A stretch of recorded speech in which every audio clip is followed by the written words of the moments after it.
मंगलाचरण करेंगे। ओम नमः सिद्धेभ्य जय श्री ओम नमः सिद्धेभ्य जय श्री ओम नमः सिद्धेभ्य। मंगलम भगवान वीरो मंगलम गौतमो गणी मंगलम कुंद कुंदाद्यो जैन धर्मोस्तु मंगलम। सर्वमंगल मांगल्यम सर्व कल्याण कारकम प्रधानम सर्वधर्माणां जैनम जयतो शासनम। जैनम जयतो शासनम। जैनम जयतो शासनम। नमः समय साराय स्वानुभूत्या चकाशते चित् स्वभावाय भावाय सर्वभावांतरच्छिदे। अध्यात्म अमृत कलश नाम के ग्रंथ से निर्जरा अधिकार का रसास्वादन कर रहे हैं। निर्जरा हम बोलचाल की भाषा में तो बहुत बार बोलते रहते हैं कि साहब कर्मों की निर्जरा हो गई, लेकिन हम उसका वास्तविक स्वरूप नहीं जानते। इसलिए सिद्धांत न जान पाने के कारण शुभ भावों के परिप्रेक्ष्य में भी निर्जरा हुई ऐसा कह देते हैं, लेकिन वास्तव में शुभ भावों से निर्जरा होती नहीं। शुभ भाव से बंध भी होता है, और बंध कौन सा होता है? पुण्य का बंध होता है। अशुभ भाव से पाप बंध होता है, ये अपन जानते हैं। और दोनों की एक न्यूट्रलता, न्यूट्रल दशा जो होती है, जो स्वाभाविक आत्मा है, उसका चिंतन से शुद्धोपयोग होता है और उसी से निर्जराएं हो। तो बहुत सारे लोगों को जो कंफ्यूजन हो जाता है, वो कैसे हो जाता है, इसमें अभी शुरू में ही मैंने आपको बताया था कि जैसे मुनियों का छठवां गुण स्थान है, उसमें मुख्य तौर से तो वो शुभोपयोग का स्थान है, लेकिन साथ में उनकी जो छठे सातवें गुण स्थान में जाते रहने के कारण उनकी शुद्धोपयोग भी बना रहता है। समय दृष्टि के भी शुद्धोपयोग की भूमिका बनी रहती, मतलब चतुर्थ गुण स्थान वाले की भी किंचित शुभोपयोग शुद्धोपयोग की भूमिका बनती है। अर्थात बीच बीच में उनको आत्मानुभव होता है, और वो आत्मानुभव होना या आत्मा संबंधी चिंतन करना, वही, और साथ में बाकी के जो धार्मिक कार्य करने हैं वो भी करना। तो शुद्धोपयोग और शुभोपयोग दोनों एक साथ होने से जीव कंफ्यूज हो जाता है कि वास्तव में उसकी निर्जरा शुभोपयोग के कारण हो रही है। लेकिन निर्जरा में वो जो शुद्धोपयोग का जितना पार्ट है ना, उससे निर्जरा होती है। ये बहुत गहराई से समझने की बात है। तो बहुत सारे आपने देखा होगा कि साधु भी कई बार ऐसा उत्साह में भर के बोल देते हैं लोगों को कि भैया ऐसा करो, अभिषेक करोगे, शांति धारा करोगे तो कर्मों की निर्जरा हो जाएगी। तो वास्तव में उनमें एक अपेक्षा से वो कहते हैं कि जो जीव यहाँ तक आया है उसके कभी शुद्धोपयोग भी हो सकता है, शुद्ध भाव बन सकते हैं, इस अपेक्षा से बोलते हैं। लेकिन यहाँ अपन बहुत सूक्ष्म चिंतन कर रहे हैं, तो हमको बहुत अच्छे से मालूम होना चाहिए कि शुभोपयोग के साथ मौजूद रहने वाला शुद्धोपयोग ही वास्तव में संवर पूर्वक होने वाली निर्जरा में साधक बनता है। संसारी निर्जरा तो सब जीवों को होती है। संसार में जितने जीव हैं सबके पुराने कर्म उदय में आते हैं, और वो उदय आकर के झड़ जाते हैं। तो वो निर्जरा लेकिन हमारे काम की नहीं, क्योंकि उसी समय में हमारे दूसरे नवीन कर्म का बंध भी हो जाता है। इसलिए वास्तव में निर्जरित क्या हुई? एक कर्म की निर्जरा हुई, दो और बांध लिए, तो उसका कोई उपयोग नहीं है। वास्तविक निर्जरा जो विपाक निर्जरा, जिसको अपन ने कल पढ़ा था परसों, जिसमें जीव के भाव ऐसे हों कि जब कर्म उदय में आए उस समय वो समता में रहे, इसके कारण कोई रिएक्शन ना हो, उसकी समता में चला गया। और वो समता आती कब है? जब जीव को भेद विज्ञान हो या सम्यक दृष्टि हो। तो उस काल में होने वाली जो निर्जरा है वही संवर पूर्वक होने वाली निर्जरा है, और वही मुक्ति में साधन बनती है। तो अपन इसी बात को आज थोड़ा सा और आगे पढ़ेंगे। जो संसारी जीव के जो कर्म उदय होते हैं, जी। वो सब विभाग निर्जरा में आता है क्या? हाँ, वो सभी बात में आता है, सभी बात में आता है। तो अपन ये विपाक की बात कर रहे हैं।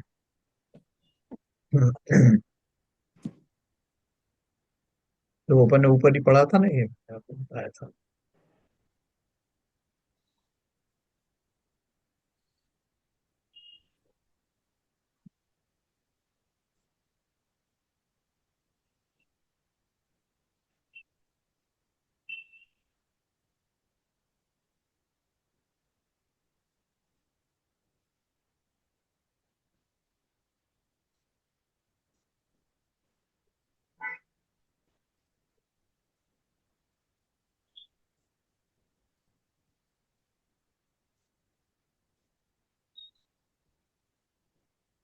अरे वो आवाज निकल गई, आवाज निकल गई। नहीं था ना, ये ऊपर ही था। हाँ, ये है। पूर्वबद्ध कर्म समय समय पर उदय में आते हैं, और मिथ्या दृष्टि जीव उनके उदय में रागी द्वेषी विकारी होता है। यह प्रक्रिया सदा से आ रही है। उदयागत कर्म जीव के रागी बनने का निमित्त है। यदि उस निमित्त को अवलंबन कर जीव रागी बना, तो उदय की सफलता है। मतलब कर्म ने अपना फल दिया बराबर।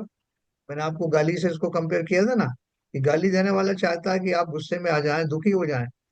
अगर आप दुखी हो गए तो उस गाली देने वाले की सफलता है, और आपने वो गाली से आपको कुछ हुआ ही नहीं तो उसकी असफलता है। ठीक उसी प्रकार से कर्म का उदय में अगर आपने नवीन कर्म बांध लिए, तो वो उस कर्म की का सफल प्रयोग हो गया, उदय हो गया। और आप समता में बने रहे तो उदय होके झड़ गया, उसने आपका कुछ भी नहीं किया। उदयागत कर्म फलदान में निमित्त बनकर स्वयं आत्मा से पृथक हो जाता है, अथवा कर्म रूप पर्याय त्याग करके अकर्म रूप पर्याय को प्राप्त करता है ना। वो कर्म जो पुद्गलों का जो पुंज है, जो कर्म रूप में परिणमित हुआ है, उसका उदय दो तरह से हो सकता है। उदय माना उसकी निष्क्रियता, आत्मा से निकलना दो प्रकार से हो सकता है। एक तो ये कि वो फिजिकली वहां से हट जाए, क्षेत्रांतर हो जाए, वहीं आसपास कहीं गिर जाए, या उसी क्षेत्र में रहने के बाद भी उसमें जो जो चार्ज था, वो जो चार्ज पार्टिकल था, वो चार्ज नहीं रहा, तो वो रहे या ना रहे उसी जगह पे, उसका फल होगा नहीं। ऐसा दो तरह से वो हो सकता है।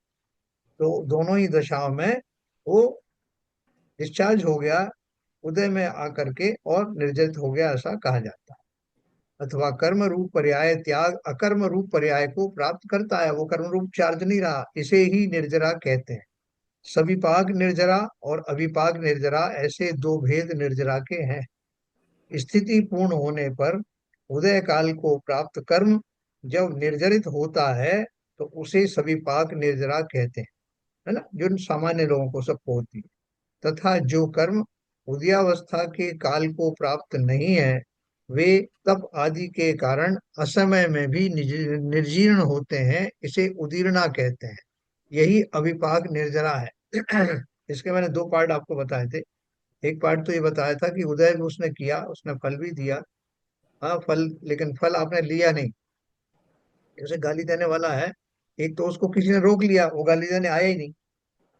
और दूसरा ये कि गाली देने तो आया, लेकिन आपको कोई फर्क नहीं पड़ा। ये दूसरी स्थिति हो गई। तीसरी स्थिति तो अपनी प्रसिद्ध है कि उसने गाली दी और आपको क्रोध आया। तो ऐसी स्थिति है ये तीनों प्रकार की।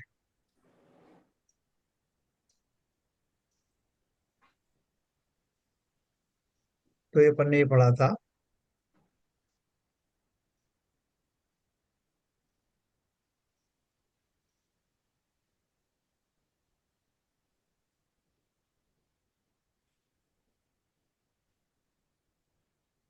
ये अपन पढ़ रहे थे, जो व्रत पालते हैं, समिति पालते हैं, वे तो सदाचारी हैं। आप उनके व्रतों की सराहना ना करके उन्हें पापी कहकर क्यों स्वयं पाप करते। इसका उत्तर उन्होंने दिया था, सदाचार की हम निंदा नहीं करते, किंतु वह सदाचार मोक्ष मार्गी बन जाए, इसलिए उसमें जो सम्यक्त भाव की रिक्तता है, उस पर उस व्यक्ति का ध्यान जावे, और मुंह फुलाकर अपने को झूठ मूठ ही मोक्ष मार्गी मानकर न ठगाया जावे, इसलिए सत्य का प्रकाशन करते हैं। फिर एक प्रश्न उन्होंने किया था कि यहाँ तो सम्यक्त रहित होने पर सदाचारी महाव्रती मुनि को पापी कह दिया। यह तो स्वयं में घोर पाप है, क्योंकि महाव्रतादि शुभ कर्म है, इनसे तो पुण्य का बंध होता। इसका उत्तर दिया था, ऐसा आगम है, इन्हें अशुभ कार्य या पाप तो किसी भी ग्रंथ में नहीं लिखा। मिथ्या दृष्टि जीव भी तपस्या कर जिन दीक्षा से नवग्रह तक जाने का पुण्यार्जन करते हैं, तब आप पुण्य को पाप बनाकर मिथ्या मार्ग का प्रचार स्वयं क्यों करते। देखो, नवग्रह तो 16वें स्वर्ग से ऊपर है, तो वहां तक भी जाने वाला कोई व्यक्ति साधारण व्यक्ति नहीं हो सकता। तो इसका अर्थ क्या है कि वहां जाने वाला जीव मुनि आदि होकर ही जाता है। और वहां जाने के बाद में तो उसके शुभ भाव तो इतने उत्कृष्ट हैं कि वहां तक गया। स्वर्गों में देव जो बन करके जाते हैं, दो तरह के देव होते हैं, मिथ्या दृष्टि और सम्यक दृष्टि। तो उनमें भी मिथ्या दृष्टि जीव भी 12वें स्वर्ग तक शायद जाते हैं। और लेकिन उनकी जो भाव भंगिमा है वो मिथ्या दृष्टियों की वो अलग होती है। जब 6 महीने पहले उनको उनकी आयु समाप्त होने वाली होती तो वो उनकी मंदार माला मुरझाती, जिससे बहुत दुखी होते हैं। लेकिन सम्यक दृष्टियों को ऐसा संताप नहीं होता। तो अपन 9वें ग्रह की बात कर रहे थे कि 9वें ग्रह तक जाने वाला जीव वो कोई साधारण व्यक्ति नहीं होगा। वो असाधारण रूप से धर्म की साधना करता है। लेकिन फर्क क्या है कि वहां 9वें ग्रह में दोनों तरह के होंगे, सम्यक दृष्टि भी और मिथ्या दृष्टि भी। जो मिथ्या दृष्टि जीव हैं वो अपने शुभ के कारण तो चले गए, शुभ भाव और पुण्य के कारण, लेकिन वहां उनको जो भेद विज्ञान है वो ना होने के कारण से वापस संसार में आते हैं। और जब तक सम्यक दृष्टि नहीं होते वापस मोक्ष जान जाते नहीं। जबकि वो दूसरे जो हैं मिथ्या सम्यक दृष्टि जीव हैं तो वहां भी धर्म चर्चाएं आदि में उसमें व्यस्त रहते हैं और अपनी अगली पर्याय में, एक दो पर्याय में ही मोक्ष को प्राप्त होते हैं। तो ये बोल रहे हैं कि आप उनको मिथ्या दृष्टि को कैसे इतना कम आंक रहे हो, वो भी तो तपस्या करके वहां तक जाते हैं। और आप तपस्या को ऐसे बोल रहे हैं कि तपस्या से कुछ होता नहीं। ये उन्होंने प्रश्न किया।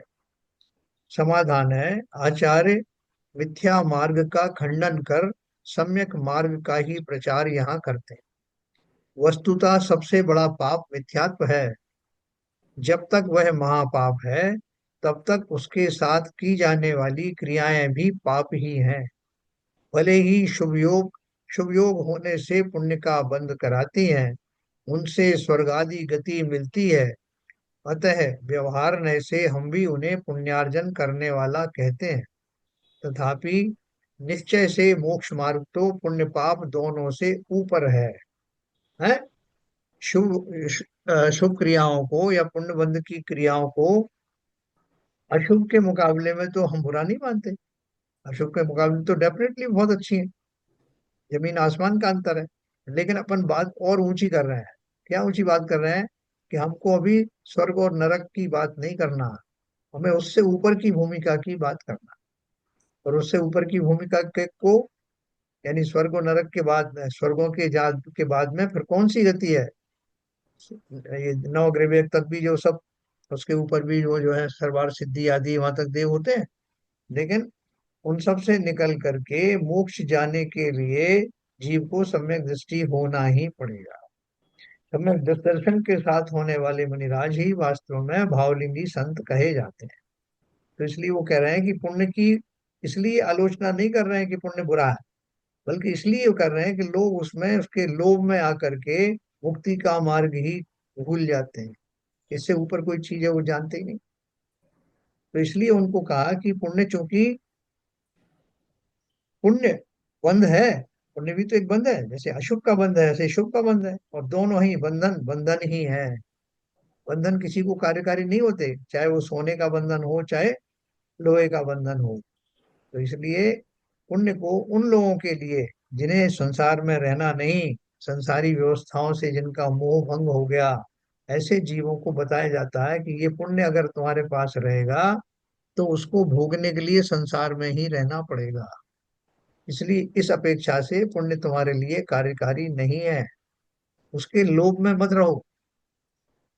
जो आ, भक्ति आदि के भाव से या और दूसरे तरीके से दान आदि के प्रभाव से हम क्या चाहते हैं, जैसा मेरा पुण्य बंद हो। तो क्या होगा पुण्य बंद से, बोले साहब संसार के सब वैभव आदि मिलेंगे, लोग मेरी प्रशंसा करेंगे, और ज्यादा से ज्यादा होगा तो फिर मैं देव बन जाऊंगा। उससे क्या होने वाला। स्वर्ग स्वर्ग आदि भी तो संसार के ही पार्ट है ना। तो संसार में ही बने रहोगे, उससे क्या होने वाला है। अगर पुण्य से ही इतना लाभ होने वाला होता तो तीर्थंकरों ये चक्रवर्तियों को कितना पुण्य की प्राप्ति होती। वो सारी रिद्धियां छोड़कर भरत चक्रवर्ती आदि तृणवत रिद्धि सब छाण के तप धार्यो बन जाए, क्यों तपस्या करते, उसका उपभोग करते पूरा पूरा। 84 लाख पूर्व तक की आयु पा करके ऋषभ देव ने 1 लाख पूर्व की आयु को पहले ही छोड़ दिया। क्यों छोड़ दिया भाई, उनको तो सब कुछ मिला हुआ था, सारे लोग पूजा कर रहे थे उनकी। लेकिन उनको मालूम था कि ये सब नश्वर है, और ये पर्याय के रहते रहते उत्तम पर्याय है, मुझे मोक्ष का मार्ग प्रशस्त कर लेना चाहिए। तो अपन जैसे बात करते हैं, हम और आप भी साधारण व्यक्ति नहीं है। आप देखो हमारे से 99% जीव ऐसे हैं हम में से जो या तो मनुष्य ही नहीं बने हैं। सही मायने में मनुष्य मतलब निरोग काया, मनुष्यों की बात कर रहा हूं। इनकी काया निरोग रही हो, जिनके अंग उपांग बिल्कुल अपने जगह पर स्थिर हो, जिनको बुद्धि आदि मिली हो। और कैसी बुद्धि मिली हो? पर्याप्त बुद्धि मिली हो कि उनको आगम आदि समझ में आए, जैन कुल में जन्म लिया हो, और आगम पढ़ाने वाले सुनाने वाले ऐसे साधन मिले हों, और इतनी रुचि जागृत हुई कि स्वाध्याय आदि करते हो। इससे और उत्कृष्ट पर्याय क्या हो सकती? आज जो मेरी उनसे बात हो रही थी, हमारे पिछले जो बॉस हैं हमारे श्री गोयल साहब, तो वो बात कर रहे थे। वो एक शोक सभा में अपने जो नवकार मंत्र का हम लोगों ने पाठ किया था उसका अर्थ पूछ रहे थे। तो मैंने उनको अर्थ बताया कि हम ये पांच हमारे जो परम गुरु हैं इनको हम नमस्कार करते हैं गुणों के, उनके गुणों के कारण से। तो वो उनकी पोजीशन सब मैंने उनको समझाई तो वो बहुत खुश हो गए। तो बोले कि जैसा वैसा है कि 99% जीव जो है वो इन सब से वंचित हैं। हम सब उस क्लास में हैं जो इस सबको समझते हैं। बोले आप तो बहुत बोल रहे, कुछ लोग आप बोल रहे, कुछ लोग नहीं, मेजॉरिटी लोग ऐसे हैं जिनको ये सुविधा प्राप्त नहीं। तो ये बहुत प्रसन्न होने की बात है, हमें बहुमान आना चाहिए कि हम उन सब साधनों के साथ में इस पर्याय में हैं, और इस पर्याय का अंत होने से पहले पहले इसके योग्य कार्य कर लेना। कहने की जरूरत भी नहीं है। ये तो देखो जो जो यहाँ तक आए हैं वो रुचिवान जीव हैं और अवश्य अपना कल्याण करेंगे। लेकिन हाँ, एक दूसरे की प्रेरणा निमित्त उसमें जरूर बनती। तो अपन बात कर रहे थे, जब तक आचार्य मिथ्या मार्ग का खंडन कर मोक्ष सम्यक मार्ग का ही प्रचार यहाँ करते हैं, वस्तुतः सबसे बड़ा पाप मिथ्यात्व है। जब तक वह महापाप है तब तक उसके साथ की जाने वाली क्रियाएं भी पाप ही हैं। भले ही शुभ योग होने से पुण्य का बंध कराती हैं, उनसे स्वर्गादि गति मिलती है। अतः व्यवहार नय से हम भी उन्हें पुण्यार्जन करने वाला कहते हैं। तथापि निश्चय से मोक्ष मार्ग तो पुण्य पाप दोनों से ऊपर है। अतः उसकी दृष्टि से दोनों बंधन रूप होने से पाप ही हैं। इस कारण मिथ्यात्वी होने से पापी कहा है। अपन भी कहते हैं, भगवान के सामने जाके कहते हैं कि भगवान मेरे जैसा निकृष्ट व्यक्ति आपको नहीं मिलेगा और आप जैसे तारणहार नहीं मिलेंगे। ये हम भक्ति के अतिरेक में ये बात करते हैं। लेकिन आप जानते हैं कि बहुत सारे ऐसे पापी भी हैं जिन्हें ये उपदेश भी अवेलेबल नहीं। ये मुझे मिल रहे हैं इसलिए कथनचित मैं बहुत पुण्यशाली हूँ, और पुण्य भी कैसा मेरा प्रशस्त पुण्य है जो मुझे संसारी सुखों के अतिरिक्त ये भी मिलते हैं। मुझे बहुत कुछ वो देती है, वो संयोग देती है जो मुझे मुक्ति मार्ग में स्थापित कर सकते हैं। आचार्यों का समागम, देशना आदि, स्वयं स्वाध्याय करना, साधर्मी भाइयों के साथ रहना, इस तरह का चिंतन करना, ये मामूली बात नहीं है, उत्तरोत्तर मुश्किल काम है ना। कोई हमें बुला के ले जाए, किसी ने हमको स्वाध्याय से जोड़ दिया, वो हमारा परम उपकारी है। और वो प्रकृति ने भेजा है निमित्त बना करके, ऐसे ही नहीं आ गया वो। महावीर स्वामी के जीव को सिंह की पर्याय में जिन चारण वृद्धिधारी मुनियों को का उपदेश मिला, वो चारण वृद्धिधारी मुनि ऐसे ही नहीं आ गए। जंगल में और भी तो बहुत सारे जीव थे, उनको क्यों नहीं दी देशना? और क्यों उसी समय आए जब उसका उन्होंने देखा कि इसका काल पक गया? इस सारी चीजों को आप एनालाइज करेंगे तो आपको बहुत रहस्यमय बातें मालूम पड़ेंगी। हम ऐसे ही थोड़ी जुड़े हैं, जो हम 8 10 15 जो भी लोग जुड़े हैं, ये ऐसे ही नहीं जुड़े हैं, हमारा कई कई जन्मों का साथ है। तो आचार्य क्या बोल रहे हैं? निश्चय से मोक्ष मार्ग तो पुण्य पाप दोनों से ऊपर है। अतः उसकी दृष्टि से दोनों बंधन रूप होने से पाप ही है। इस कारण मिथ्यात्वी होने से पापी कहा। सम्यक दृष्टि ना हो, किंतु सम्यक दृष्टि पने का अपने में मात्र अभिमान करे, या अपने को सम्यक दृष्टि माने, तथा इसी प्रकार महावृत्ति ना हो पर अपने में महावृत्तित्व का अभिमान करें, या अपने को महावृत्ति माने, तो ये दोनों मान्यताएं मिथ्या है ना। एक तो गृहस्थ गृहस्थ है जो, तो वो अपने को सम्यक दृष्टि मान रहा है मात्र, और वो अणुव्रतादिधारी मान रहा है, प्रतिमाधारी मान रहा है। और अगर मुनि बन गया तो महाव्रत का उसे अभिमान हो गया। ये दोनों ही मान्यताएं मिथ्या हैं। अतः मिथ्या होने से पाप स्वरूप है, मिथ्यात्व स्वरूप होने से सम्यक शून्य है। जो मैं हूं उसको मानो वैसा तो बंद नहीं है, जो मैं हूं ही नहीं वैसा मानना तो दोष है। मैं शरीर हूं ही नहीं और अपने को शरीर मानता हूं तो दोष है। आज किस बात का है, किस बात की सजा मुझे मिलती है कि मैं जो हूं वो वैसा मैं मानता नहीं। मैं पर्याय में अशुद्ध हूँ, लेकिन मोक्ष मार्ग में जाने के लिए, मोक्ष मार्ग प्रशस्त करने का सक्षम हूँ, ऐसी शक्ति का धारी हूं ऐसा मानो, उसमें क्या दिक्कत। तो आगे बात है, अचल चैतन्य धातु की मूर्ति आत्मा का निज स्वरूप ही उसका यथार्थ पद है, यह कहते हैं। कौन सी मूर्ति चाहिए, धातु की चाहिए कि पाषाण की मूर्ति चाहिए। अभी धातु अपने की। यहाँ बन रहा है मंदिर साहब का, तो इतनी धातु की बनवाना, इतनी जो है वो पाषाण की बनवाना, इतने सोने की बनवा देना, इतनी चांदी की बनवा देना। तो यहाँ क्या लिखा है, अचल चैतन्य धातु की मूर्ति आत्मा का निज स्वरूप ही उसका यथार्थ पद है। मैं कौन हूँ है? तो उसको उन्होंने उसको सिमिली दी है उसकी, कि मैं तो चैतन्य रूपी धातु का बना हुआ हूँ। और मूर्ति इसलिए है कि हम मूर्ति शब्द से बहुत अ, परिचित हैं, तो मूर्ति की पूजन आदि करते हैं। तो बोले मैं स्वयं ही मूर्ति हूँ। किसकी मूर्ति हूँ, बोले मुझे स्थापना निक्षेप के द्वारा प्रतिमा बनाने की जरूरत नहीं। मैं तो वास्तव में ही चैतन्य धातु का बना हुआ, चैतन्य अगर कोई धातु होती है तो चैतन्य धातु का बना हुआ मैं स्वयं ही आत्मा हूँ, और निज स्वरूप मेरा वास्तविक पद है। अचल चैतन्य धातु की मूर्ति आत्मा का निज स्वरूप ही उसका यथार्थ पद है, यह कहते हैं। 138 नंबर का कलश है। आसंसारत प्रतिपदमम्मि रागिणो नित्यमत्ताः सुप्ता यस्मिन् पदं पदं तद्बुद्ध्य गोमन्धाः एतेत एतेतेतः पदमिदमिदं यत्र चैतन्य धातुः शुद्ध शुद्ध स्वरस भरत स्थायी भावत्वमेति। अरे मिथ्यात्व तिमिर से वस्तु स्वरूप को न देखने वाले आत्मानुभवन शून्य जीवो, क्या एड्रेस किया देखो। अरे मिथ्यात्व तिमिर से, मिथ्यात्व के अंधेरे के कारण वस्तु स्वरूप को न देख पाने वाले आत्मानुभवन शून्य जीवो, तुम पर पदार्थ में रागी हुए अनादिकालीन संसार से पद पद पर सदा उन्मत्त बने, जिस चतुर्गति संसारी पर्याय में लीन हो वह तुम्हारा स्थान नहीं है? हूँ शुद्ध निराकुल सिद्धों सम भवलोक हमारा वासा ना।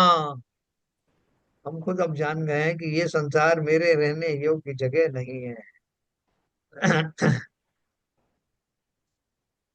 ये क्या आ रहा है इसमें, a participant has asked you to start AI companion. ये क्या आ रहा है भाई, कुछ बताएंगे कोई। All participants and invitees will be able to access topics and content from this meeting. You can change access permissions in the AI companion panel. कोई ज्ञाता बताओ भाई कंप्यूटर का। इसको डिलीट कर दीजिए सर, कैसे आ गया। तो देखो, अपन बात कर रहे थे,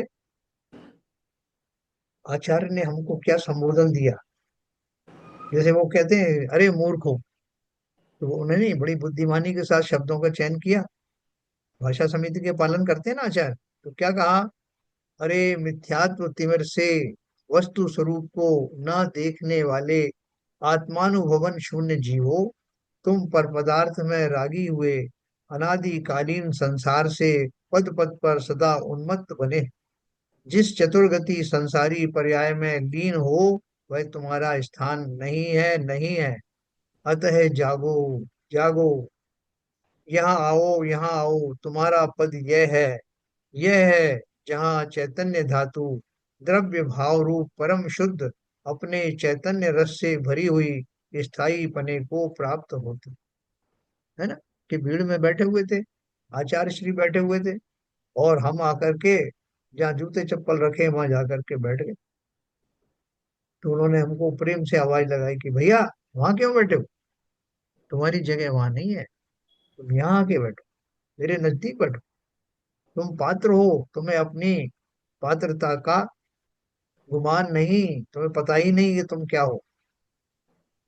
तो श्री गुरु का या आचार्य जी का संबोधन बहुत ही कर्ण प्रिय होता।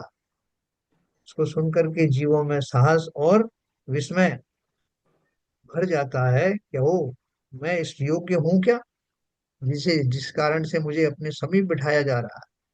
तो बोल रहे हैं कि तुम तो स्वयं ही चैतन्य धातु के बने हुए हो, तुम साधारण कहाँ, तुम जीव हो। जीव होना ही अपने आप में बहुत बड़ी उपलब्धि है। जहाँ द्रव्य भाव रूप परम शुद्ध अपने चैतन्य रस से भरी हुई स्थायी पने को प्राप्त होती है।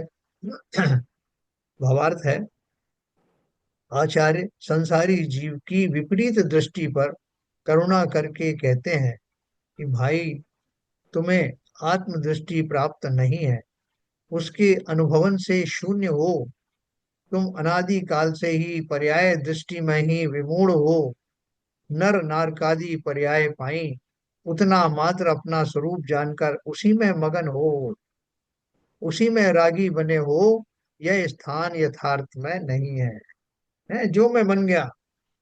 उसमें आता है गाने में, जो मिल गया उसी को मुकद्दर समझ लिया। जिस पर्याय में चला गया उसको ही अपना मान लिया। नार की पर्याय में चला गया तो अरे भाई साहब मैं नार की हूँ, ये दूसरा नार की मुझे क्यों तंग कर रहा है। पशुओं में चला गया, त्रियंशों में चला गया, तो वहां अपने आप को चींटी मान रहा है, अपने आप को बड़ा पशु मान रहा है, जो भी, और तदनुसार आचरण करता है। कौन बताएगा कि तुम तो हो ऐसे जीव हो जो मोक्ष जाने के अधिकारी हो। मनुष्य पर्याय में भी हम अपने आप को बहुत दीनहीन समझते हैं, और दीनहीन समझना या अपने आप घमंड करना, ये दोनों ही मान कषाय में आते हैं। जो मैं हूं वैसा मानो, उससे नीचे या ऊपर मानने की जरूरत नहीं। तो इन्होंने क्या हुआ, नर नारकादि पर्याय पाई, उतना मात्र अपना स्वरूप जानकर उसी में मगन हो, उसी में रागी बने हो, यह स्थान यथार्थ में नहीं है। यह संसार में कुछ उपलब्धियां मिल गई, कोई बड़ी पोजीशन मिल गई, कोई बड़ी पोस्ट मिल गई, धन धान्य मिल गया, तो उसके अनुसार अपने आप को मानने लगा कि मैं फला हूँ, मैं सेठ हूँ। तो बोल रहे हैं कि सेठ वेठ तो क्या, चक्रवर्ती भी सम्यक दृष्टि होने के कारण जानता है कि ये सारी माया पुण्य का खेल है, जो पलक झपकते ही सब यहीं धरी रह जाएगी। इस धरा पर इस धरा का सब धरा रह जाए, तो ये स्थान यथार्थ में मेरा नहीं है। तुम्हें अपने स्थान की प्राप्ति करनी है। तुम्हारा स्वरूप तो शुद्ध चैतन्य मूर्ति है, उसमें रागादि की कालीमा नहीं है, ना उसमें नर नारकादि विकारी पर्याय हैं। वह तो चैतन्य धातु का बना हुआ शुद्ध चैतन्य रस से भरा हुआ है। इस तरफ देखो, यह तुम्हारा स्थान है। जैसे कोई प्राणी मदिरा पीकर अपना घर, अपना पद व अपना स्थान भूलकर सड़क पर लुढ़क कर उन्मत्त हुआ बकवास करता था, उसे अन्य समझदार पुरुष ने बुलाकर उठाया, कहा, हे भ्रात, तुम मदिरा के नशे में सुध बुध से रहित होकर इस खराब स्थान में पड़े हो। तुम्हारा तो पद ऐसा नहीं है, तुम बड़े उच्च कुलीन समझदार व्यक्ति हो। उठो, वहां देखो, वह है तुम्हारा घर, वहां सदा आराम से रहो। जैसे वह व्यक्ति अपनी सुध बुध ठीक कर उस निम्न स्थान का परित्याग कर अपने घर में जाता है, इसी प्रकार आचार्य अनादिकाल से मोह मदिरा का पान कर अपने निज स्वरूप को भूले हुए संसारी प्राणियों को संबोधित करते हैं तथा बताते हैं कि पंचेंद्रिय विषय तो पर पदार्थ हैं। इनमें मत होकर तुम अपना अहित करते हुए दुखी हो रहे हो। इस मोह के नशे को त्याग कर जागो। कहाँ हो? देखो कहाँ हो, तुम्हारा यथार्थ स्वरूप क्या है, कैसा सुंदर है, उसे प्राप्त करो, तब सदा सुखी रहो। है ना? अपन को कोई जॉब मिलता है तो पहले वो साहब डेली रेटेड का जॉब मिला, तो उसमें कुछ मजा नहीं था, पता नहीं कल मिलेगा नहीं, कल ही हिसाब कर दिया जाए। फिर किसी ने बोला कि नहीं मुझे साहब दूसरा जॉब मिला है, इसमें 1 साल की गारंटी है कि 1 साल तक आप नहीं निकाले जाओ। चलो उससे तो ये अच्छा है, इसको छोड़ कर उसको ज्वाइन करता हूँ। फिर किसी ने बोला कि यार 1 साल वाला में मजा नहीं, 1 साल के बाद निकाल दिया जाऊंगा। तो दूसरे ने बोला कि मैं आपको 5 साल का एक कॉन्ट्रेक्चुअल जॉब देता हूँ, 5 साल तक आपको कोई नहीं निकालेगा। तो अपन उतनी उतने उतने अनुपात में निरापद हो गए। फिर किसी ने बोला अरे तो गवर्नमेंट जॉब दिलवाता हूँ और तुम आराम से 20 30 साल तक नौकरी कर सकते हो। अरे साहब ये बताओ आपको, बोले वो थोड़ा सा आपको मैं हार्डशिप पड़ेगी, उसमें आपको मेहनत ज्यादा। बोले मैं कर लूंगा साहब, लेकिन निरंतर मिलेगा ना, धन मिलेगा तो मुझे आराम भी मिलेगा। ऐसा निरंतरता वाला मुझे पद चाहिए। तो दे दिया उसको। अब संसार में मैं रहता हूँ तो संसार में कई बार मुझे अपने पुण्य के फल स्वरूप बहुत सारी सुविधाएं मिलती। देवगति में चला गया तो वहां भी मेरा जो पुण्य है, उस सामग्री का जब तक समापन नहीं हो जाता तब तक मैं उस पुण्य को भोगता रहता हूँ। लेकिन इन सब पुण्यों में से ना तो वो मुक्ति दशा वाला सुख जो वास्तविक सुख है, आत्मिक सुख है, वो मिलता है। वो कहाँ और मिलेगा? ना ही और ना ही मेरा सुख चिरस्थायी होता है। ये सुख कैसा होता है? टेम्परेरी होता है। इसलिए मुझे कैसा सुख चाहिए? निरापद चाहिए, अबाधा, अव्याबाध सुख चाहिए, जिसमें कोई बाधा ना आए जिसके भोगने में। अभी मैं अच्छे खासा भोजन कर रहा था, अचानक किसी का फोन आ गया। वो फोन सुनते ही मेरा मन खराब हो गया, मेरा भोजन हाथ से गिर गया, या मेरे कोई स्वजन का देहांत हो गया, कुछ हो गया, मेरा सारा मानस खत्म हो गया। तो ये जो जो सो कॉल्ड भोग हैं उनकी निरंतरता भी गारंटेड नहीं, और है भी तुच्छ। ये कोई सुख तो है नहीं। तो इसलिए आचार्य कहते हैं इस मोह के नशे को त्याग कर जागो। देखो कहाँ हो, तुम्हारा यथार्थ स्वरूप क्या है। तुम तो इस बात के अधिकारी हो कि तुम्हारा सुख निराबाद हो, अव्याबाद हो, जिसमें कोई रुकावट ना आए, जो निरंतर मिलता रहे, और जो अनुपम हो। उस सुख से तो तुम्हारा परिचय हुआ ही नहीं। ये जो पंचेंद्रिय के विषयों वाला सुख है, ये तो सभी प्राणियों को किसी न किसी रूप में मिल जाता है। इसकी क्या गारंटी? इसके से ही तो संसार में फंसे हुए। मुझे तो नैसर्गिक सुख चाहिए। किस बात का सुख चाहिए? अपनी सामान्य अवस्था का, स्वाभाविक अवस्था का, वो अवस्था चाहिए। तो उन्होंने बोला ऐसा कौन सा पद है जो निरापद है? तो उसका जवाब दिया, एक ही पद निरापद है, एकमेव ही तत्स्वाद्यम, विविधाम पदम मतम, अपदान्येव भासन्ते, पदान्य नानी यत्पुरः। जो संपूर्ण विपत्तियों से रहित हैं, ऐसा उस शुद्ध चैतन्य स्वरूप मात्र अपने पद का आस्वादन करना चाहिए। है ना? क्या एडजेक्टिव दिया? ऐसा सुख जिसमें और कहीं कोई विपत्तियां नहीं, कोई चोर उसे लूटने वाला नहीं, कोई किसी तरह का डाका पड़ने वाला नहीं, शरीर की रोग रोगी अवस्था या असमर्थता की अवस्था में भी जो जाने वाला नहीं, क्योंकि वो शरीर से संचालित है ही नहीं। जो संपूर्ण विपत्तियों से रहित हैं, ऐसा उस शुद्ध चैतन्य स्वरूप मात्र अपने पद का आस्वादन करना चाहिए। वह ऐसा श्रेष्ठतम पद है कि जिसके सामने सांसारिक संपूर्ण कर्म उपाधि जन्य पद स्वयं स्वयं में अपद ही हैं। किसी भी पोस्ट वाले, कोई भी पद के चक्रवर्ती आदि, इंद्र आदि, कोई भी पोस्ट में वो सुख है नहीं, मेरे योग्य स्थान नहीं है, ऐसा स्वयं भाषित होने लगता है? अपन कहीं फंस जाएं, ऐसे लोगों के बीच में, कोई शराब पी रहे हैं, कोई मांस खा रहे हैं, कोई कुछ, को बड़े कुलीन लोग हैं, अपन बीच में फंस गए, आपको भी निमंत्रण दे दिया और आप पहुंच गए। हमें मालूम नहीं था कि वहाँ क्या खाया जा रहा है, क्या पिया जा रहा है, कैसे लोगों के बीच में है। तो तुरंत हमारा मुंह भंग हो जाता कि मैं कहाँ फंस गया। तो अपने साथ एक मित्र को भी लाए थे, उसने कहा कि यार मैं गलत जगह आ गया। तो उसने कहा तुम देख लो, दूसरी जगह तुम जाओगे तो वहाँ तुम्हें साधारण लोग मिलेंगे, भले ही खाना पीना तुम्हारी इच्छा का मिल जाएगा, लेकिन साधारण लोग मिलेंगे। ये लोग कितने असाधारण लोग हैं, इनके बीच बैठ करके आपको गर्व महसूस होगा कि कितने बड़े बड़े सेठ हैं। तो ये कहता है कि भैया मुझे ऐसे सेठों के साथ नहीं बैठ, जिसमें मैं सामान्य ही नहीं महसूस करता, वो काहे का सुख। मुझे तो वहीं ले चलो, भले ही वो व्यक्ति साधारण हो, लेकिन जहां मेरा स्वभाव से तालमेल खाता है वही वास्तविक मेरी जगह है। तो ठीक उसी प्रकार जहां अपने स्वभाव के दर्शन हो, स्वाभाविक सुख की प्राप्ति हो, स्वभाव में आने का सुख है। जैसे मैंने आपको बताया कि लकड़ी इसलिए सुखी है कि उसमें लकड़ीपना भरपूर मौजूद है और कोई उसने उसको डिस्टर्ब नहीं किया, इसलिए लकड़ी सुखी है। लोहा इसलिए सुखी है कि उसमें लोहत्व के सारे गुण यथा योग्य मौजूद हैं, उसे किसी ने हटाए नहीं। तो वास्तव में स्वरूप में रहना ही तो सुख है। मुझे दुख किस बात का है कि मैं स्वरूप में नहीं, अपने स्वभाव में नहीं, जानता ही नहीं हूं तो स्वभाव में आऊंगा कैसे। तो ये मेरी जो अज्ञान दशा है, जिसमें मुझे अपने स्वभाव के बारे में पता नहीं, मैं कौन हूँ, कहाँ से आया हूँ, मैं किससे बना हूँ, ये कर्म आदि क्या होते हैं, मैं 84 गतियों में क्यों भागता फिरता हूँ, ये सारे जो रहस्य हैं वो जान लेने के बाद स्व का ज्ञान होता है, और ज्ञान होने के बाद ही जीव अपने स्वभाव में जाने के लिए लालायित हो जाता है। संसार की सब वस्तुएं अपने अपने स्वभाव में है, इसलिए सुखी ही हैं, भले ही वो जड़ है। लेकिन मैं ज्ञानी होने के बावजूद भी अपने स्वभाव को नहीं पहचान पाया, तो स्वभाव में स्थिर होने का तो अभी सवाल ही नहीं।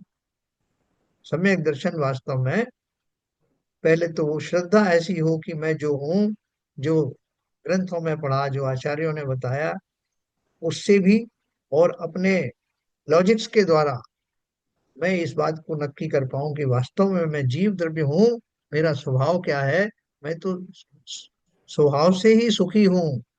उस सुखी पने का एहसास होने के लिए आचार्यों की वाणी निरंतर निमित्त प्रधान होती।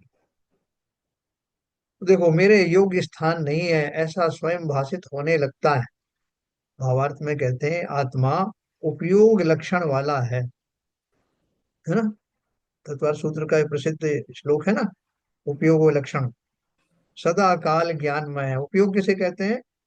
जो मेरा अटेंशन है, जो मेरा इधर उधर मेरा जो ध्यान जाता है, उसकी बजाय जो मेरी अटेंशन है, उसको उपयोग कहते हैं। कि जीव ही तो एक अटेंशन वाला है, कि उसका इधर उधर ध्यान जाता है, तो सारे अटेंशन को एक जगह लगाना वो उपयोग है। किस जगह लगाना? तो अपन बोलते हैं कि शुभ में लगाना तो शुभोपयोग है, अशुभ में लगाया तो अशुभोपयोग है। हाँ, ये उपयोग है ना। और शुद्ध में लगाया तो शुद्धोपयोग है। उपयोग का अर्थ वो। तो आत्मा उपयोग लक्षण वाला है, सदा काल ज्ञानमय है, कदाचित भी उससे भिन्न नहीं है। ज्ञानावरणादि द्रव्य कर्म के निमित्त से तथा मोह या मिथ्यात्व के उदय से ज्ञान में अल्पता तथा विपरीतता आ सकती है, तथापि ज्ञान स्वभाव का नाश कभी नहीं होता है। अपन सब जान गए ना कि निगोदिया जीव कितना सूक्ष्म होता है, बैक्टीरिया हैं, वायरस हैं, ये सब हो, लेकिन और उनके अंदर ज्ञान होता कि नहीं होता? बोले साहब उनमें काहे का ज्ञान होगा, जीव है तो ज्ञान तो होगा। कितना ज्ञान है? अक्षर के अनंत में भाग के बराबर ज्ञान है। लेकिन ज्ञान की ज्योति बुझती नहीं, नहीं तो फिर वो जीव ना रह करके जड़ हो जाए। भले ही उतना ही प्रकट हुआ है, ज्ञान कम कम ज्यादा नहीं हुआ, ज्ञान का उघाड़ कम ज्यादा होता है। ज्ञान तो उतना ही है, क्योंकि ज्ञान कहाँ से आया? ज्ञान तो आत्मा का नैसर्गिक गुण है, प्रधान गुण है। और जब तक हम जीव हैं तब तक ज्ञान, तब ज्ञान आदि सब गुण हमारे साथ हैं। जब तक का अर्थ क्या है? मैं तो जीव ही हूँ, हमेशा से हूँ, हमेशा रहूंगा। तो ज्ञानावरणादि कर्म क्या करते हैं? ज्ञानावरणादि कर्म आ गया तो आपका जो ज्ञान का उघाड़ है वो लिमिटेड हो गया। जैसे मैंने आपको चंद्रमा के बारे में बताया ना, चंद्रमा की कुछ कलाएं होती हैं, तो कला में क्या है, चंद्रमा तो विमान संपूर्ण रूप से अवेलेबल होता है, लेकिन अलग अलग तिथियों में उसका अलग अलग पोर्शन दिखाई देता। लेकिन दिखाई देने का मतलब ये नहीं कि उतना ही है। ठीक उसी प्रकार से ज्ञान का उघाड़ अलग अलग गतियों में, अलग अलग योनियों में, अलग अलग होने से इस भ्रम में मत पड़ना कि उनका ज्ञान कम है, मेरा ज्ञान ज्यादा है। वहां की बात, इसी को ज्ञान का क्षोभशम कहते हैं। तो आत्मा उपयोग लक्षण वाला है, सदा काल ज्ञानमय है, कदाचित भी उससे भिन्न नहीं है। ज्ञानावरणादि द्रव्य कर्म के निमित्त से तथा मोह के उदय से ज्ञान में अल्पता तथा विपरीतता आ सकती है। ज्ञान थोड़ा कम ज्यादा हो सकता है, ज्ञान का उभाव। और विपरीत मतलब मिथ्या दृष्टि भी हो सकता है। तथापि ज्ञान स्वभाव का नाश कभी नहीं होता। इस समय मैं मिथ्या दृष्टि हूं, तब भी मेरा स्वभाव ज्ञानमय ही है। भले ही वह अभी उसमें ओरिजिनल फॉर्म में नहीं आया। मिथ्यात्व के अभाव में जीव पर में मोहित नहीं होता। अगर मिथ्या चला जाए तो मैं पर वस्तुओं को साफ साफ समझ में आने लगा कि मैं कहाँ भ्रमित हो रहा था, इनमें से कोई भी वस्तु मेरी नहीं। मिथ्यात्व के अभाव में जीव पर में मोहित नहीं होता। स्व पर का भेद विज्ञान उसे हो जाता है। अतः वह वस्तु तत्व का ज्ञाता है। जो वस्तु जैसी है उसे वैसी ही जान लेने पर में मोहित हो उसका आलम्बन नहीं करता। दूसरे को मोहित होकर के उन वस्तुओं को नहीं देखता। जैसे आपको बताया कि भाई ये संसार में रह रहे हो, गृहस्थी में रह रहे हो, तो वो शब्द क्यों आया मेरी भावना में, होवे प्रेम परस्पर जग में, मोह दूर ही रहा करे। तो ये कैसे हो सकता है कि संसार में रहूं, अपने पूरे परिवार के साथ रहूं और उनसे प्रेम भी रखूं, और आप बोल रहे मोह दूर रहे? ऐसा संभव है क्या? क्या कोई बताओ भाई, प्रेम और मोह में क्या फर्क प्रेम तो निष्फल होता है सर। है? जो वास्तविक प्रेम होता है वो निष्फल होता है, मतलब बिना किसी निदान के होता है, बिना किसी स्वार्थ के होता है। अच्छा। और जो और जो मिथ्यात्व वो है, उसमें स्वार्थ है, उसमें राग जुड़ा हुआ है। ये अपन बोलते हैं ना, होवे प्रेम परस्पर जग में, मोह दूर ही रहा करे। इतना सिंपल शब्दों में कहा, इसका बहुत गूढ़ अर्थ है। कोई बताइए क्या सर अर्थ है? प्रेम का मतलब है कि सबके साथ में समता भाव रहे, सब जीवों के साथ में दया भाव रहे, लेकिन उसमें हमारा कुछ अटैचमेंट नहीं है, कुछ बहुत बढ़िया। उनसे वियोग होने पे या संयोग होने पे हम हर्षित नहीं होते, वियोग होने पे दुखी नहीं होते। लेकिन इसका मतलब ये नहीं है कि हम उनके उनके उनसे ईर्ष्या करें या उनसे द्वेष करें या उनसे अ, तो इसलिए प्रेम होना और मोह होने में अंतर है। प्रेम तो सभी से है, क्योंकि हम सभी चाहते हैं कि सभी जीवों की रक्षा हो, सभी जीव सुखी रहें, अ, और सभी जीव समता से रहें। लेकिन मैं अपने में संपूर्ण हूँ, और मुझे किसी के वियोग से या संयोग से खुशी नहीं होती। अच्छा, सरिता जी तो बताओ। जो सम्यक दृष्टि होगा हाँ और जो चतुर्थ गुण स्थान में है, जी। उसका जो संबंध रहा, प्रेम प्रेम का संबंध रहता है अपने सगे संबंधियों से, सभी लोगों से। और जो मिथ्या दृष्टि है उसका राग के साथ रहता है, द्वेष के साथ रहता है। सही है। हाँ, बोलो भाई। प्रेम प्रेम एक स्वाभाविक गुण है हाँ जो अपने स्वभाव का, और जिसमें कोई कंडीशन नहीं होती है। मतलब आप जीव से भी प्रेम करते हो, प्रकृति से भी प्रेम करते हो, आप सबसे इंसान सबको एक समान देखते हो, वो आपका निश्चल प्रेम भाव जिसे बोलते हैं, जो स्वभाव आपका स्वभाव का गुण है। और जो मोह है, वो उसमें आपका फिर अपना बनाया जाता है कि मेरे बच्चे, मेरा मकान, मेरा ये, मतलब वो उसमें आपको सिक्योरिटी सब चीज आ जाती है कि मैं, और वो एक मान सम्मान सब आ जाता है उसमें। तो ये थोड़ा मेरे को ऐसा लगता है कि अलग कर सकते हैं। काफी अच्छा, आपका ठीक है। और बताएं भाई, मीर्जा जी बताएं।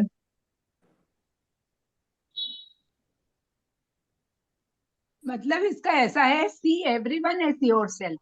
अपने हाँ जैसा ही सबको देखो। कि हाँ। जैसे हम आत्मा है ऐसे सब आत्मा है, तो सब में समता भाव रहेगा, कहीं राग द्वेष नहीं, कहीं मिथ्यात्व नहीं।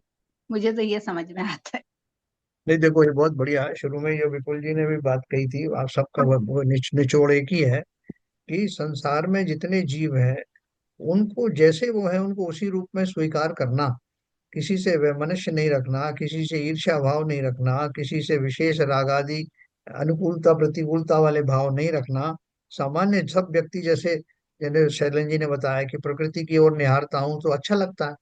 अच्छा लगता है तो उसमें फिर मैं अगर कंपैरिजन करूं कि ये पेड़ ज्यादा अच्छा है, वो पेड़ जो है बुरा है, इससे मुझे फायदा है, उसमें नुकसान है, तो राग आदि जुड़ जाता है। लेकिन मैं खाली उस प्रकृति को निहार करके और खाली उसको एक प्रशंसन के माध्यम से या समता भाव से उसको, उस जो सुंदरता को निहारता हूँ। तो ठीक उसी प्रकार संसार में जितनी प्रकृति प्रदत्त वस्तुएं हैं उनको उसी फॉर्म में देख करके, बिना उनसे अटैच हुए, उनमें राग द्वेष किए बिना उनमें रहना, उनके साथ रहना बिना किसी राग द्वेष के, यही वास्तव में प्रेम है।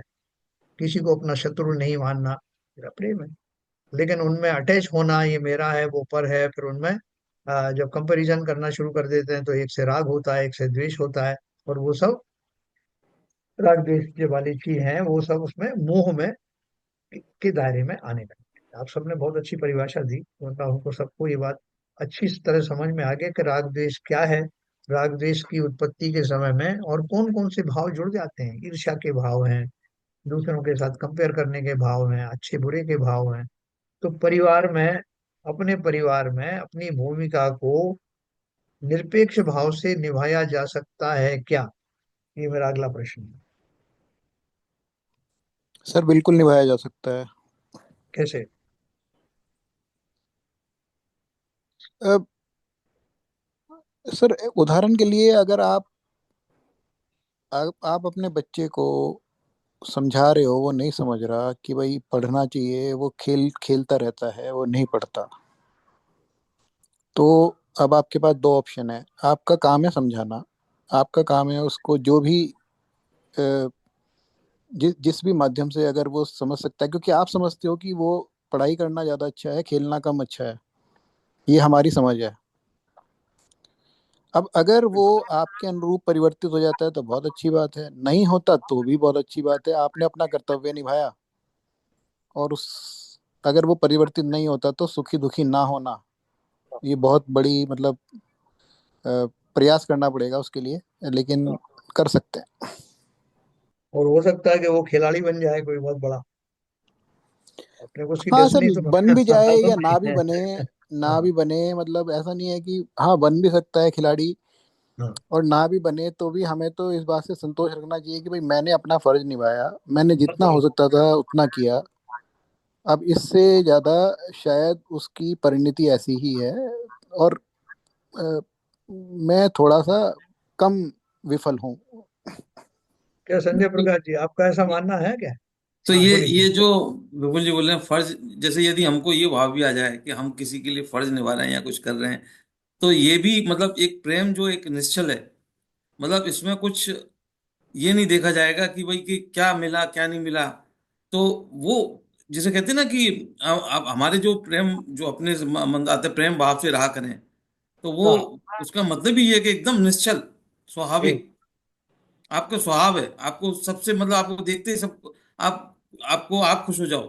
मतलब उसमें कहीं कोई राग और उसमें कहीं लेस मात्र भी नहीं है, जिसके अंदर किसी भी तरह का किंतु परंतु नहीं है। क्या संजय प्रकाश जी आप सहमत हैं इससे? हाँ सर, होना तो ऐसे ही चाहिए, हम्म। लेकिन ऐसे भाव नहीं रख पाते हैं और इसीलिए राग द्वेष चलते रहते हैं। कोशिश कर सकते हैं। भाई आपने एक आदर्श पति बनने की कोशिश की, लेकिन जो जरूरी नहीं कि आप उसे अपने आप को जो आदर्श मान रहे हो जिस रूप में, बाकी लोग उससे सहमत हों, वो नहीं चाहे मानते कि आप आदर्श हो। तो क्या होगा? जब वो नहीं मानेंगे तो आपको किस तरह का भाव आएगा? आप अनसेटिस्फाइड रहेंगे, आप दुखी रहेंगे, आपको उस बारे में बड़ी ग्लानि सी रहेगी कि मैंने इतना कुछ किया लेकिन लोग मुझे मानते ही नहीं है। ऐसे भाव तो आएंगे ना। तो उस दशा में आपको क्या करना पड़ेगा? ये तो आएंगे, निश्चित आएंगे। तो जैसे मोह से रहित रहना है और गृहस्थी में रहना है, अब उस पर्याय का बड़ी चतुराई से पालन करना है, वो उसमें कैसे रहेगा? ये कि अपने प्रैक्टिकल आप को जैसे डिफिकल्ट। वो समझना पड़ेगा, मैं जो कर रहा मैं जो कर रहा हूँ वो सही कर रहा हूँ चीजें, मुझे पहले उतना नॉलेज तो हो सब चीजें कि मैं अपने आप को सही समझूं पहले। उतनी बोलो जानकारी विपुल तो जी। मुझे होना चाहिए क्योंकि विपुल जी, मेरा वो क्वेश्चन है कि आप तो अपने हिसाब से अपना रोल बहुत अच्छे से अदा कर रहे हो, अच्छे पिता की भूमिका निभा रहे हो, अच्छे पति की भूमिका निभा रहे हो, लेकिन परिवारजन इस बात से सहमत नहीं है। बाकी लोग भी सोचते हैं कि ये अच्छा नहीं है, तो क्या करना चाहिए? नहीं, उनको थोड़ी ना पता चलेगा, ये तो आंतरिक है ना। सी, अगर मैं बिना खेद खिन हुए अपना पारिवारिक जिम्मेदारियां निभा रहा हूँ, जो संसारिक या व्यवहारिक जिम्मेदारियां हैं, अब मेरे मन में कितना अटैचमेंट है, वो वो तो आंतरिक है ना। वो उनको उनको नहीं पता चलेगा कि ये जो है ना सिर्फ बार बार से निभा रहा है, अंदर से नहीं निभा रहा है, ऐसा ऐसा उनको पता ही महसूस नहीं होगा। मतलब जो बेस्ट पॉसिबल है, जिसमें मैं खुद सेटिस्फाइड हूँ कि मैंने अपनी भूमिका का निर्वाह बिना किसी अपेक्षाओं के किया है, भली भांति किया है, ये रोल मैंने अदा किया है, तो ये अपने आप में एक बड़ी चीज है। लेकिन अपना सम्यक रूप से अपना आकलन करना। वास्तविक ये है, तो स्थिति बताई जी। कि जो आपने किया उचित, जो जिस क्षण जो आवश्यकता थी आपने वो जिम्मेदारी निभाई। अब आपने एक स्ट्रेट क्वेश्चन पूछा कि बाकी लोग आपसे सहमत नहीं है। हाँ। अगर वो सहमति असहमति के भाव अगर आते हैं तो फिर समता भाव नहीं है वो। फिर वो क्या कहते हैं, राग द्वेष के भाव, मान कसाय का भाव आ जाए कि ये मेरी बात मानी नहीं। तो मुझे अगर इस बात का खेद है, जैसे बुल जी ने कहा, खेद खिन्न अगर होते हैं तो फिर वो समता भाव नहीं है। समता भाव होगा तो आंतरिक स्थिति में वास्तु स्थिति को वहीं छोड़कर आगे बढ़ना चाहिए कि मैंने अपनी जो जिम्मेदारी थी, जो मैंने उचित समझा, मैंने वो पूरी कर दी। अब वो ये उसका भाव है, उसका कर्म है, उसकी ड्यूटी है, वो माने न माने, वो खेद खिन्न होना ही तो सब संसारी जीव की परिभाषा है। जहाँ उससे हम दूर हो गए तो फिर सम्यक दृष्टि हो गई। आपने बात कही है कि मैं अपना जो स्वाभाविक भूमिका जिसे मैं निभा रहा हूँ, उसको पहले तो सम्यक प्रकार से, उसमें कोई मायाजारी के बिना वास्तविक रूप से जैसा निभाना चाहिए वैसा निभा रहा हूँ कि नहीं, इसका आकलन करना।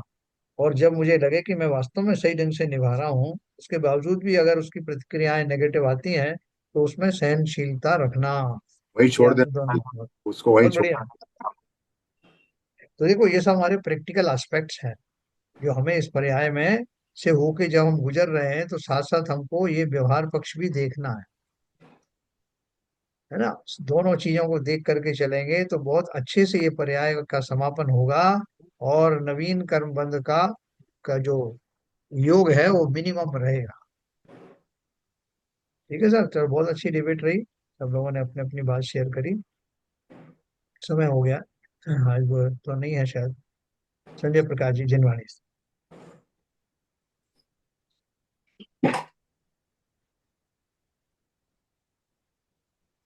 मिथ्यात्म विनाश वेको ज्ञान के प्रकाश वेको आपा परिभाष वेको भानु सी बखानी है। चहु द्रव्य जान वेको बंदे विधि भान वे स्वपर पहचान वेको परम प्रमानी है। अनुभव ताय वेको जीव के जताय वेको कहु न सताय वेको भवे उरे आनी है। जहाँ तहाँ तार वे को पार के उतार वे को सुख विस्तार वे को यही जिनवानी है। हे जिनवानी भारती तो हे जपो दिन रैन, जो तेरी शरणा गए तो पावे सुख चैन। जावाणी के ज्ञान से सूझे लोकालोक, सोवाणी मस्तक धरो सदा देते दो, सदा देते दो। जिनवाणी माता की जय। जय।